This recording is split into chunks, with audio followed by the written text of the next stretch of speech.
మీ business ఏదైనా మీ ఊర్లో promotion చేయాలంటే అది సుమన్ టీవీతోనే సాధ్యం. ఇప్పుడే సంప్రదించండి. నవభారత రాజ్యాంగ నిర్మాత, బడుగు బలహీన వర్గాల ఆశాజ్యోతి, అభినవ మనువు, అపర బుద్ధుడు, తాడిత పీడిత వర్గాల మెస్సియా డాక్టర్ బాబాసాహెబ్ అంబేద్కర్ గారి యొక్క జయంతి సందర్భంలో ఈరోజు ఇక్కడ లాడ్జ్ సెంటర్లో గుంటూరులో ఉన్నటువంటి విగ్రహానికి పుష్పమాలంకరణ చేయడం జరిగింది.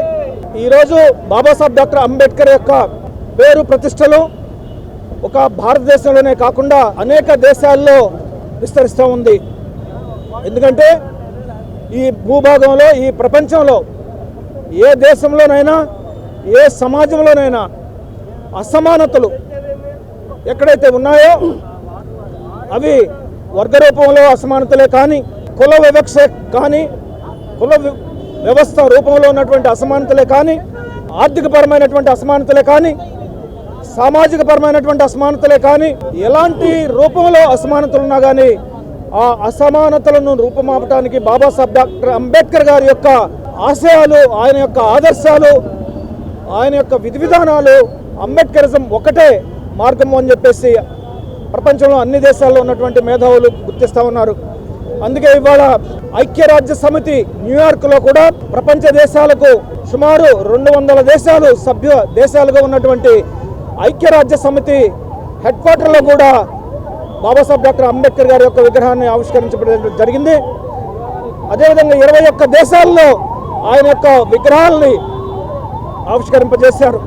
భారతదేశ ప్రజాస్వామ్యం కలకాలం నిలవాలి అంటే, భారతదేశం యొక్క ఐక్యత కలకాలం నిలవాలి అంటే, భారతదేశంలో యొక్క ఔన్నత్యం, గౌరవం, గుర్తింపు కొనసాగాలి అంటే, భారతదేశం ప్రపంచంలో అగ్రగామి దేశంగా నిలబడాలి అంటే బాబాసాహెబ్ డాక్టర్ అంబేద్కర్ యొక్క ఆదర్శాలు, ఆయన రచించినటువంటి రాజ్యాంగాన్ని తూచా తప్పకుండా అమలు చేయడం తప్ప మరొక మార్గం లేదు.